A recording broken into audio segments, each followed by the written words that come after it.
and welcome back to my channel. So I know it's been a while since I did my last video, and it's not because I haven't been reading, it's because I've had friends. Hi and welcome back to my channel. I know that it's been a while since I did my last video, and it's not because I haven't been reading anything. It's because I've had family from Sweden come and visit me here. So during the weekends I've been busy entertaining them, and then during the weeks I have been working as usual, so there hasn't been any time to do any filming. I did manage to get some reading done at least when we went to the beach and in the evenings. So this video will be a wrap-up of what I've been reading lately. So what I read in May and now like in 2 weeks into June. And all the books that I'm going to talk about today are library books. So I don't have the physical copies with me anymore. I already returned them, but I think I will be able to get through this video without them. So first up is The Alchemist by Paulo Coelho, which was published in 1988, and Paulo Coelho is a Brazilian author. And this is a book and an author that I've been sort of hearing about pretty much as long as I can remember. And it's like both him as a writer and this book specifically sort of, I think, divides people. Like some people really like him and this book and really feel like they learned something and they sort of, I don't know, changed their lives. And then there is the other side who feel like it's very superficial and sort of it's more like self-help-ish more than actual literature. So I was very curious to see what I thought, which camp would I sort of sympathize with.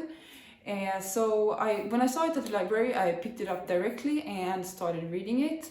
And the basic plot of the book is it's about a boy shepherd in Spain many hundred years ago, and he has a real desire to travel. And then one day a fortune teller tells him that he will find a treasure at the pyramids in Giza in Egypt.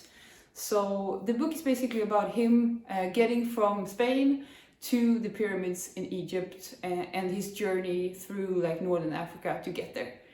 And although there is a plot of the book, that's not the purpose of this book. The purpose is more about life lessons, and the main life lesson of the book is to find your destiny and to live your true self, basically. And after reading the book, I have to say that I sympathize with the people that find this book a bit banal, because I did too. Maybe if you're younger, you might find that you learn something from this book, but I feel like at 30, you've already sort of discovered these like themes, you've already thought about this type of stuff, and maybe like I have come to the conclusion that life is not that simple. You can't, at least for me, you can't boil down sort of the meaning of your life into like such a banal statement. I think that life is much more complicated than that, and it's very easy to make a nice sounding sentence and say that this is the meaning. So no, it was not really for me. It's quite a short book. I think like, I can't remember exactly how many pages, but it was pretty short. So if you're curious, I'd still recommend it maybe to read it, but for me it was not a great read. I will not reread it, and I did not find that it changed my life or gave me any great insights into life. But yeah, I still enjoyed it, and I think it's always so fun to read a book that has a bit of controversy, and like to make up your own mind and see for yourself what you think, and not just repeat what other people have written or said about it. So next up is Colorado Kid by Stephen King, and I read the French translation of this book. I can't remember who did the translation, and I don't have the copy anymore, but yeah, I read the French translation, and I think that this is maybe one of Stephen King's shortest books. I think it's only 180 pages, but I really enjoyed it. This book is a mystery novel, and it centers around a 25-year-old mystery. It takes place on a small island off of Maine, and so 25 years before, like the current time in the book, a body is found on the beach, and it's an unidentified person at the beginning, and it's never established that he was murdered. It's we never actually know if it was an accident or not, because the cause of death was decided to be like a piece of steak had been caught in his throat. So on the surface level, it looks like no crime was committed, but two local journalists can't drop it, they can't let it go, they keep investigating. And as I said at the beginning, the body is, the person is unidentified, and they managed to identify the person, and he is from Colorado. That's why the book is called Colorado Kid. And now 25 years later, we still don't really know what happened. They know who the person is, but the circumstances are very mysterious. Like, why is this person from Colorado found on the beach in Maine? They find out that he was a sort of a family man in Colorado. He was at work, just a normal day, and then he walked out of the office, and then he was never seen again. And his family and friends never knew what happened to him until the journalists in Maine sort of worked out who he was and identified him, and contacted his friends and family. So 25 years after the fact, a young woman comes to work as an intern at the newspaper where these two journalists work, and they tell the story to her, and they sort of think about all the mysterious details and sort of make hypotheses about what might have actually happened. This was a really fun, different type of murder mystery. If it's even murder, we don't know. And that's not a spoiler. It's very clear that they don't know what happened. I really recommend this one. It's a very short one, and I really enjoyed reading it. So next up is also a book by Stephen King, and this one is his book on writing. I think it's called On Writing, a Memoir of the Craft, and it was released in 2000.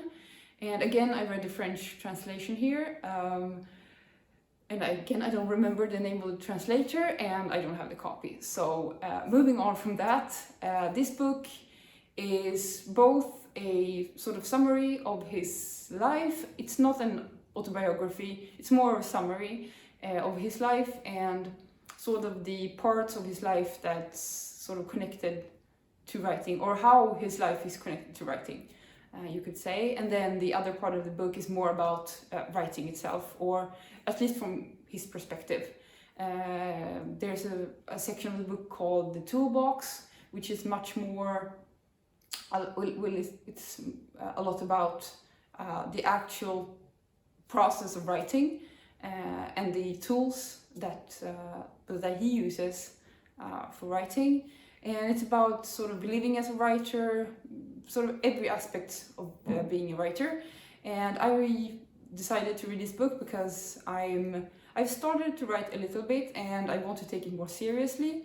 So and I find that I get stuck like in certain stages when I write. So I really feel like I want to educate myself more and really get advice and tips and tricks from people who know how to write and actually can make a living from it, and I felt like I really did learn things from this book. So if you're in the same situation, I would definitely recommend reading this one. And it's both useful, and it's the parts about his life is also very sort of entertaining and a good read. So next up is Villa Triste by Patrick Modiano. And this book was published in 1975, and it takes place in the early 60s. Well, the main events take place in the early 60s, and then it's told through the memories of the main character 12 years after the events. And for those of you who don't know, Patrick Modiano won the Nobel Prize in 2014, and this was the first book that I read by him, and I absolutely loved it. It's my favorite book of 2022. So this book is very mysterious, it's magical. He does a great job of creating a mysterious magical atmosphere, and he's great at describing the environment. He keeps it very, very short, but the descriptions that he does write really help to sort of create the world in your own mind, and I really, really enjoy that part. So yeah, like I said, this book is very mysterious, and that goes for the main characters as well. So the main character is an 18-year-old boy who flees Paris and goes to a lakeside resort town on the Swiss-French border during the summer, and we are not told exactly why he has fled Paris, but it's hinted at that he does it to avoid getting sent to the French-Algerian War. And at this lakeside town, he meets Yvonne and René, who are Yvonne is a aspiring actress, at least that is what she says, and René is a doctor, and he's also quite mysterious. He goes off to Switzerland all the time, and it's hinted at that it's because he actually is working on the negotiations between France and Algeria. I don't really want to say pretty much anything more about the plot, because I think that would spoil the book. I would just say that everything is very mysterious. You can't really trust anything that anyone is saying. You do feel that they all have their reasons not to be truthful.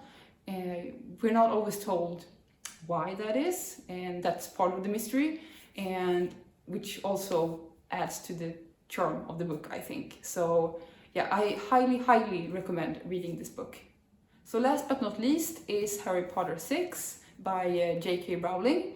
And this is part of my sort of rereading the whole Harry Potter series in French project, which I started when I sort of started learning French more seriously. So yeah, now I finished 6 out of 7 books, so we are nearing the end, which is exciting. I already picked up the 7th book, and I read quite a bit of that as well. And I am not going to get into the plot of Harry Potter, and everyone already knows it. And I will say that I enjoyed Harry Potter 6 a lot more than Harry Potter 5, so at least that's exciting. I felt like a lot more happened, there was a lot more action, and the story was moving forward a lot. Yeah, so I enjoyed reading it, and I'm looking forward to finishing this whole project. So that is it for this wrap up, and I want to say thank you for watching, and see you next time.